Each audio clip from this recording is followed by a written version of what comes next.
नमस्कार दोस्तों, मैं नवनाथ आपके साथ जो आपको आज के आज आज जो मेरा वीडियो रहेगा ये सबसे इम्पोर्टेंट और सबसे अच्छा रहेगा, जिसके अंदर मैं आपको बताना चाहूँगा कि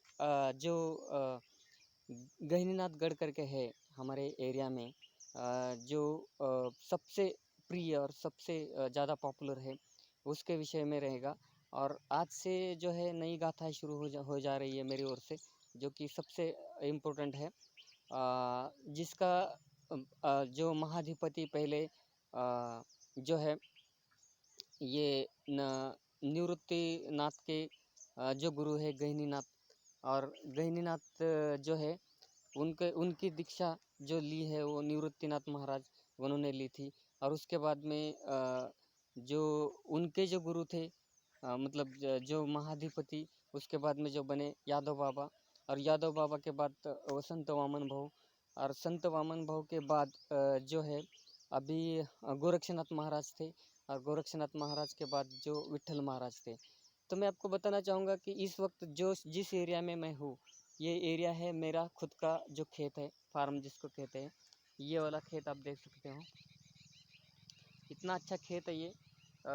इसका इम्पोर्टेंस ये है कि अगर ये वाला खेत जो पावन भूमि कह सकते हो आप इसको, एक बहुत अच्छा वारकरी संप्रदाय जिसको कहते हैं हम लोग मराठी में। तो इसके वारकरी जो वैराग्य है, संत वामन भाऊ महाराज, इसके जो सबसे इम्पोर्टेंट जो थे, जिन्होंने बहुत सारा अपना जान लगाकर ये किया। उनके उनके साथ रहने वाले, वामन भाऊ के साथ रहने वाले जो आसरू नाना खेड़कर, जो सबसे ज़्यादा भजन कीर्तन इसमें शामिल रहने वाले और ज़्यादा भजन करने वाले ये लोग थे। उनका एक खेत था पहले, और उनके बाद में ये जो है ना, उनके ही वामन भाऊ के साथी जो वो हमेशा उनके साथ में रहते थे, ये मुरलीधर खेड़कर करके है, गोरक्षनाथ खेड़कर जी के जो पिता थे। ये हमेशा वामन भाऊ के साथ रहते थे, और वामन भाऊ ये बहुत ही बड़ी व्यक्ति थी, जिन्होंने पूरे समाज को बहुत ज़्यादा प्रोत्साहित किया, बहुत ज़्यादा मार्गदर्शित किया। और ये उनका खेत है। अब अगर इस खेत का ये देखेंगे तो ये वाला जो कुआँ है, ये वाला कुआँ बहुत ही कम, मतलब मराठी में उसको परस कहते हैं। तो ये खाली 3 परस का है, लेकिन इसके अंदर देखो पानी बहुत ज़्यादा है। और इसका ये खेत का सबसे ज़्यादा महत्व यह है कि इसके आपका इस खेत के अंदर देखेंगे तो ये देखो, ये वाला पेड़ जो दत्त गुरु का सबसे प्रिय पेड़ है। और ये वाला पेड़, ये वाले पेड़ बहुत जगह जगह मिलेंगे आपको। अगर हम लोग देखेंगे तो इसके अंदर अगर यहाँ से आगे जाएंगे तो फिर ये वाला देखो, ये नीम का पेड़ है। और उसके साथ में अगर देखेंगे तो फिर हम लोग देखेंगे तो ये वाले देखो, यहाँ पे भी ये वाला पेड़ है, जिसको मराठी में उम्बूर कहते हैं। और ये उम्बूर वाला पेड़ है, और ये दत्तगुरु का सबसे अच्छा पेड़ है। तो आज से जो मैं स्टार्टिंग कर रहा हूँ, क्योंकि ये एक चमत्कार ही कहने लायक है कि ये जो बंजर, यहाँ पे पूरी बंजर खेती थी, बंजर ज़मीन थी, जहाँ पे कोई भी कुछ भी नहीं आता था। लेकिन अगर आप आज इस वक्त देखेंगे तो ये पानी की वजह से बहुत सारे पेड़ मिलेंगे आपको। उस जगह पे भी देखेंगे तो आम के पेड़ है बहुत सारे, और यहाँ पे भी देखेंगे तो ये देखो, ये भी आम का पेड़ है, और बहुत सारे पेड़ मिलेंगे आपको। ये वाले भी पेड़ देखो आप, इतने अच्छे अच्छे पेड़ यहाँ पे आ चुके हैं। ये बेरी का पेड़ है वो ऊपर, और ये वाला भी आम का पेड़ है। ये वाला भी देखो, ये वाला पेड़ देखो, जहाँ पे बहुत सारे फल लगे हुए हैं। ये वाला देखो, इसमें भी बहुत ज़्यादा पेड़ है। मतलब ये यहाँ पे इतना बंजर ज़मीन के साथ में इतनी सारी हरियाली हो चुकी है। और इसका ये चमत्कार ही है, क्योंकि जहाँ पे भी हम लोग भगवान का नाम लेते हैं, संत वामन भाव का नाम लेते हैं, वहाँ पे ये बहुत ही अच्छा है। और इसके साथ में मैं आपको आज के वीडियो में और भी चीज़ें बताऊँगा। कहते हैं ना, जैसे जहाँ पे भी ज़रूरत पड़ती है वहाँ पे भगवान जन्म लेता है। और ये बहुत ही इम्पोर्टेंट चीज़ है, और ये सही है। बिकॉज़ अगर हम लोग देखेंगे तो इसका इतिहास शुरू होता है, अगर हम लोग कहेंगे तो हम लोग एक जगह पर बैठ के मैं आपको इसके विषय में बताता हूँ। हम लोग अगर देखेंगे तो कहते हैं कि जो आज का भगवानगढ़ करके है, ये भगवानगढ़ सॉरी आज का भगवानगढ़ तो बाजू में ही है, यहाँ से करीबन 7-8 किलोमीटर के दूरी पे है। लेकिन उसके अलावा एक गहनीनाथगढ़ करके है, जिसको ऐतिहासिक रूप से बहुत ही इम्पोर्टेंट है। और आज वहाँ पे बहुत सारे लोग जाते हैं आते हैं, और ये बहुत बड़ा है। इसकी स्टार्टिंग होती है, अगर हम लोग कहेंगे तो जो गहनीनाथगढ़ करके है, अगर हम लोग देखेंगे तो मैंने ऑलरेडी आपको बहुत सारे वीडियो में भी बताया है कि भगवत ग्रंथ में जो भगवान का खुद श्री कृष्ण ने अर्जुन को बताया था, इस ग्रंथ के अंदर जो जिसके अंदर हम लोग कहते हैं, वो भगवत ग्रंथ के अंदर बताया गया कि जब भी मतलब यदा यदा ही धर्मस्य ग्लानिर्भवति भारत अभ्युत्थानं धर्मस्य तदात्मानं सृजाम्यहम्, कि जहाँ पे भी ज़रूरत पड़ती है मैं जन्म लेता हूँ। किसके लिए? तो भक्तों की रक्षा के लिए जन्म लेता हूँ, और जो इविल्स रहते हैं उनके विनाश के लिए मैं जन्म लेता हूँ। तो यह बहुत ही इम्पोर्टेंट चीज़ है। ऐसी एक घटना जो स्टार्टिंग हुई थी, उसके अंदर कहते हैं कि भगवान किसी भी रूप में आते हैं। ऐसे ही जो चिंचोली गांव करके है, वहाँ पे नज़दीक 103 किलोमीटर एकड़ की ज़मीन है, जहाँ पे पहले जो गहनीनाथ करके है, गहनीनाथ महाराज जिसको हम लोग कहते हैं गहनीनाथ करके है, वारकरी संप्रदाय जिसको कहते हैं हम लोग, संतों के रूप में आते हैं ये सब, और समाज कल्याण के लिए आते हैं। तो उनका जो है सबसे पहले कहते हैं, मतलब कहने के लिए तो कुछ भी कहते हैं, लेकिन जिस रूप में भगवान आए थे वहाँ पे, विष्णु जी कहते हैं कि वहाँ पे दामोदर करके कोई आए थे वाराणसी से। अब अगर हम लोग वाराणसी का अगर देखेंगे तो काशी वाराणसी बहुत ही पॉपुलर है, और भगवान का सबसे अच्छा वहाँ पे ये है। तो वहाँ से आए थे, बोल रहे थे चिंचोली गाँव में आए, और वहाँ पे आने के बाद उन्होंने क्या किया कि मतलब वो आए कैसे थे कि उन्होंने बताया कि मुझे मतलब उन्होंने ऐसा कुछ बताया नहीं, लेकिन जब भी आए थे वो, तो वो उनको शायद से सपने में आया था, या फिर उनको पता था, जो भी है वो आए थे। तो जिस जगह पे आए थे, गहनीनाथ महाराज के ऊपर बहुत सारे आक्रमण हुए थे, जिसके मुग़ल के आक्रमण हुए थे, मोमेडियन के आक्रमण हो चुके थे। जो समाज कुछ भी करता था, मतलब जानवरों को मारता था, खाता था, पीता था, बहुत ज़्यादा गंदा समाज था। वहाँ पे उन्होंने गहनीनाथ महाराज को गैबी पीर का नाम दे के वहाँ पे आए थे, और बहुत सारे अन्याय अत्याचार हुए थे। वंजारी समाज जो कहते हैं मराठी में उसको, तो वहाँ पे उनके ऊपर बहुत ही अत्याचार होते थे, और ये सब उनको पता चला, तभी वो वाराणसी से आए थे, ऐसा कहा जाता है। आने के बाद फिर उन्होंने वहाँ पे देखा, माहौल तो बहुत ही बिगड़ा हुआ माहौल था। उन्होंने मंदिर के अंदर एंट्री करने के लिए कोशिश की, लेकिन उन लोगों ने अंदर जाने नहीं दिया उनको।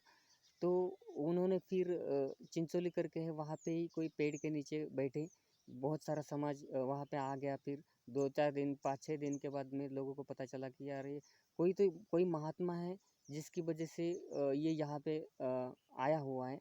तो उन्होंने पूरा उनका हिस्ट्री बता दिया, उनका गहनीनाथ महाराज का, ऐसा-ऐसा हुआ था, उनका जन्म ऐसा हुआ था, ऐसा वगैरह सब कुछ हुआ। उसके बाद में फिर जो आज का पुराना गहनीनाथ करके है, वहाँ पे जो है यादव बाबा जो है बालनाथ के यादव बाबा है, वहाँ पे आए। उनके बाद में फिर उन्होंने बहुत सारी कोशिशें की। कहते हैं कि जो इनका कहा जाता है कि दामोदर जो आए थे, वो दामोदर खास इसी रीजन की वजह से आए थे कि ये जो समाज के ऊपर अन्याय अत्याचार हो रहा था, इन लोगों ने, मुग़ल लोगों ने जो आक्रमण करके जो पूरा 103 एकड़ का जो एरिया है उनके कब्जे में गया था, और वहाँ पे बहुत सारे प्रॉब्लम्स आ रहे थे। तो इसकी वजह से दामोदर खास करके वाराणसी से आए थे, और उन्होंने वहाँ पे फिर बहुत सारा समाज इकट्ठा किया, और साथ में जो पुराना गहनीनाथ है वहाँ पे फिर इन लोगों ने जो गहनीनाथ का जो ऊपर दामोदर के सपने में, मतलब जब भी वहाँ पे रहते थे लोगों के साथ, तो उनके सपने में आया कि गहनीनाथ की कुछ पादुका करके है, वो कहीं साबरड करके जिसको कहते हैं मराठी में, वो साबरड के अंदर कुछ तो उनकी पादुकाएँ वहाँ पे रखी थी, तो उनको लेके आ जाओ और उनकी स्थापना करो। तो आज का नया जो गहनीनगरगढ़ करके है वहाँ पे उन्होंने स्थापित किया और वहाँ पे उन्होंने एक गढ़ निर्माण किया जिसका नाम गहनीनाथगढ़ करके है आज। तो ये उसके बाद में फिर यादव बाबा हमेशा आते थे बारानाथ से। आने के बाद फिर उन्होंने देखा कि ये बहुत ही अच्छा काम कर सकता है आगे करके, तो उन्होंने जो भी वो लोग जितना ज्ञान था वो उनको देते थे। जैसे कीर्तन करके है, प्रवचन करके है, ये सब वहाँ पे करते थे वो लोग। भजन करते थे, नाम स्मरण करते थे भगवान का। तो वो पूरा ट्रेन होने के बाद फिर एक दिन दामोदर बोल रहे थे कि मैं पंढरपुर करके है वहाँ पे जाता हूँ, आप तब तक संभालो। और जब भी गए वो तो फिर से वापस नहीं आए। तो ये एक भगवान का अवतार था, भगवान का इनकॉर्नेशन था, तो इसकी वजह से वो वापस नहीं आए। उसके बाद में फिर ये जो पताका है, कहते हैं ना, ये जो भगवा है, ये भगवा फिर उनके सर पे आ गया और हमेशा के लिए जब यादव बाबा वहाँ के महाधिपति बन गए। महाधिपति बनने के बाद फिर उसके बाद में फिर वामन भोग बहुत चर्चे में आए। वामन भोग के जो कहते हैं ना गुरु थे, वो थे वेंकट स्वामी करके। उन्होंने वहाँ से बहुत ज़्यादा ज्ञान प्राप्त किया था। आलंदी जाते थे, आलंदी पुणे के वहाँ पे हैं, तो वहाँ पे जाते थे, बहुत सारा उसका नाम स्मरण किया, बहुत सारे ग्रंथों का अभ्यास किया उन्होंने। तो वो उनको पता चला। तो फिर वो जब भी मतलब उन्होंने सोचा कि मेरे जगह पे अभी आगे वाला जो संत रहेगा, आगे वाले जो धुरा संभालेगा, आगे वाली जो सीरियल रहेगी वो पूरी रहेगी वामन भोग के सर पर। तो वामन भोग ने फिर वहाँ पे कार्य किया बहुत सारा। वो वामन भोग का भी चरित्र हम लोग देखेंगे। साथ में खंडू बाबा भी थे साथ में। और देखेंगे तो फिर उनके बाद में जो गढ़ का जो वहाँ के जगह का 103 एकड़ का जो एरिया था, वहाँ का जो मैनेजमेंट था वो फिर गोरक्षनाथ महाराज के सर पे गया। गोरक्षनाथ वहाँ पे महाधिपति बन गए। उसके बाद में फिर हम लोग उसको राजा कह सकते हैं कि वहाँ के राजा बन गए। उसके बाद में फिर अभी इस वक्त जो अवेलेबल है वहाँ पे वो है विट्ठल महाराज, विट्ठल शास्त्री करके हैं, वो अभी है। और बहुत ही अच्छा है ये। और पूरा अगर वो देखेंगे तो इसकी घटनाएं जो कार्यक्रम है उनका, वो बहुत ही अच्छा है। और समाज के लिए उसका बहुत ही ज़्यादा योगदान है हम लोग कहेंगे William Bentinck, Lord William Bentinck जो ब्रिटिश थे, उनके बाद में राजा राम मोहन राय, और ये वाले सोशल जस्टिस जिन्होंने दिया, ऐसे लोग थे ये। और उसी क्रांतिकारी युग में 1800, 1700 और 1800 और 1900 तक जिन लोगों ने क्रांतिकारी योगदान दिया भारत को, उनमें से एक थे ये लोग। तो ये सभी इम्पोर्टेंट्स है। तो आज से आगे हम लोग जो सीरियल शुरू करेंगे, यहाँ पे सीरीज जो शुरू करेंगे, जो धारावाहिक जिसको कहते हैं, पूरी धारा जो रहेगी ये आएगी पूरे संतों की। और यहाँ से स्टार्ट हो जाएगा हम लोगों का एक अलग सा जो है मार्ग शुरू हो जाएगा। और इसके अंदर हम लोग बहुत सारी घटनाएं देखेंगे और बहुत ही इम्पोर्टेंट है, पूरा हिस्ट्री है इसके अंदर, बहुत सारे चमत्कार है, बहुत सारे इसके अंदर कह सकते हैं अमेजिंग इवेंट्स है जो कहने लायक है, बोलने लायक है।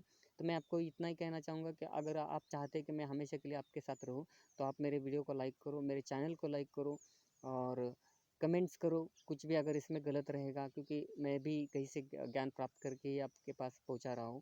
तो आप मुझे साथ दें, कमेंट्स करें और जो है मेरे साथ चैनल से सब्सक्राइब करें, तो मैं आगे की जितनी भी वीडियो आएगी आपको पता चले और इसका फ़ायदा वो समाज तक पहुँचे। यही मेरा कहना है। धन्यवाद दोस्तों।